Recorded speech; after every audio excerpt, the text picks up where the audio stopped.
Olá! Hoje a gente vai mergulhar fundo em uma das ferramentas mais interessantes e, ao mesmo tempo, mais delicadas do raciocínio jurídico, o argumento assímile, mais conhecido como argumento por analogia. Vamos desvendar juntos como ele funciona, qual a sua estrutura e, claro, como usá-lo com integridade. Pois é, essa pergunta é o ponto de partida de tudo.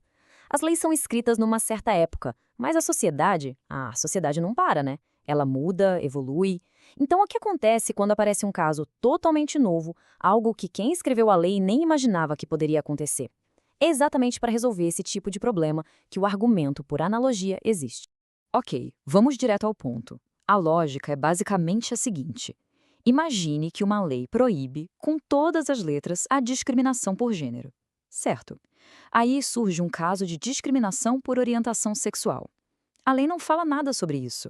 O argumento assímile entra em campo e diz: peraí, a razão, o motivo pelo qual a gente proíbe a discriminação por gênero não se aplica perfeitamente aqui também? Se a resposta for sim, a proteção deveria ser estendida. A ideia é essa. Então, olha só o nosso roteiro de hoje. Primeiro, a gente vai entender por que esse argumento é tão poderoso, mas ao mesmo tempo delicado.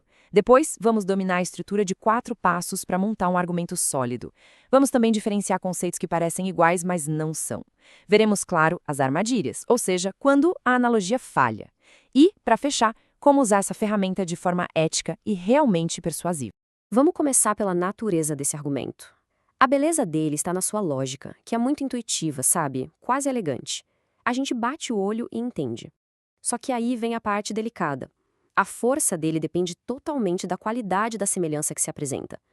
Se a conexão for meio fraca, meio forçada, puf, o argumento inteiro desmorona. Mas por que os tribunais dão atenção para esse tipo de argumento? Porque ele vai além da letra fria da lei. Ele busca o espírito da norma, sabe? A sua verdadeira razão de existir. O que no direito a gente chama, em latim, de ratio legis. Essa busca pelo porquê da lei que permite estender proteções de um jeito justo e preencher as lacunas que inevitavelmente aparecem. Ok, agora vamos para a parte prática. Um argumento por analogia que se preze não é achismo, não é um palpite. Pelo contrário, ele segue uma estrutura bem lógica e rigorosa. É fundamental conhecer essa estrutura. Vamos ver como ela se constrói passo a passo.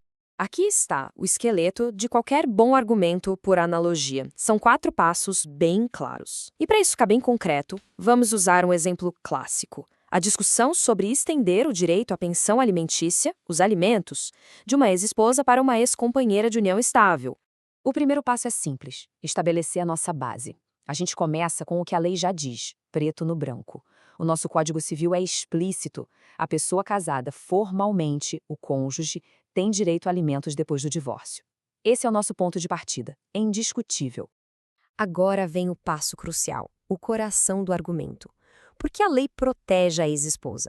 A ratio legis aqui não é proteger o status de casada. Não. A razão de ser da lei é proteger a pessoa que ficou numa situação de dependência econômica por causa daquela relação. O foco é a vulnerabilidade, não a formalidade do papel passado. Certo, agora a gente conecta os pontos. A situação da companheira em união estável é um espelho da situação da esposa naquilo que realmente importa para a lei.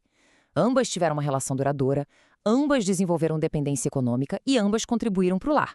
A semelhança aqui não é superficial, ela vai direto na essência do problema que a lei quer resolver.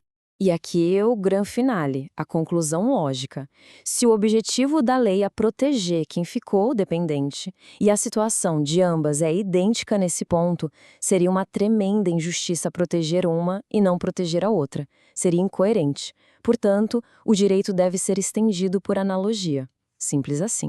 Olha só a diferença que o passo 2 faz. Se a gente define a ratio legis de um jeito muito literal, tipo, a lei protege pessoas casadas, pronto, a porta se fecha para analogia. Mas se a gente entende que a ratio correta, o princípio é proteger a pessoa que ficou em dependência econômica, aí a gente tem a chave que abre a porta para uma extensão justa da lei. Agora, um ponto que pode parecer técnico, mas é fundamental. Usar um argumento por analogia para tentar convencer um juiz num caso específico não é a mesma coisa que o próprio tribunal usar a analogia para, formalmente, preencher uma lacuna na lei. São coisas diferentes. Essa tabela ajuda a gente a ver a diferença. De um lado, quem advoga usa o argumento assímile para persuadir. Do outro lado, o tribunal pode usar a integração analógica para preencher uma lacuna na lei, de forma oficial. Resumindo, um é um ato de persuasão de uma das partes, o outro é um ato de poder do Estado. Mas, claro, nenhum argumento à prova de balas. E a analogia, justamente por ser delicada, tem alguns pontos fracos bem específicos que podem ser explorados para derrubá-la. Vamos analisar agora os principais riscos. Pensa nisso como os pontos de pressão que podem fazer tudo desmoronar. Mas os dois ataques mais comuns e mais eficientes são: primeiro, encontrar uma distinção relevante entre os casos que quebra a comparação, e segundo, provar que a ratio legis que foi identificada está simplesmente errada. Qualquer um desses dois golpes pode destruir até a analogia mais bem construída. Esse é o contra-ataque mais clássico que existe. A outra parte chega e fala: tudo bem, seu argumento parece bonito, mas tem uma diferença fundamental entre os dois casos que você convenientemente ignorou. Se essa distinção for aceita pelo juiz, a ponte que a analogia tentou construir simplesmente desaba. E esse aqui é o ataque direto na fundação do argumento. É quando alguém consegue provar que a ratio legis, a tal razão da lei que era a base de tudo, foi identificada de forma equivocada. Aí não tem o que fazer. Se a fundação estava errada, tudo que foi construído em cima dela cai por terra. É um erro fatal. Bom, a gente já viu o poder e também os perigos da analogia. Então vamos para a parte final e talvez a mais importante: como usar essa ferramenta de forma responsável. Porque no fim do dia, a persuasão de verdade anda de mãos dadas com a integridade intelectual. Esses 5 passos são um verdadeiro guia para construir credibilidade. É sobre ser honesto sobre a força do seu argumento, é sobre antecipar as objeções em vez de fugir delas e mostrar que sua conclusão se sustenta de várias formas. Isso não só é ético, como também inspira muito mais confiança. A diferença aqui é gritante, né? O argumento fraco é só uma afirmação simplista, muito vulnerável. Já o argumento forte, ele é robusto. Ele reconhece a possível objeção, chama ela pelo nome e já neutraliza, mostrando por que ela não é relevante para o que importa. Essa é a diferença entre amadorismo e maestria na argumentação. Para a gente fechar, fica essa reflexão no ar. A analogia é o motor que permite a justiça evoluir, se adaptar? Ou ela é uma porta aberta para a incerteza, onde a lei acaba se tornando aquilo que um juiz decide que ela parece ser? Encontrar o equilíbrio perfeito entre a flexibilidade para fazer justiça e a previsibilidade que a lei precisa ter, esse, sem dúvida, é o grande desafio no uso dessa ferramenta tão poderosa.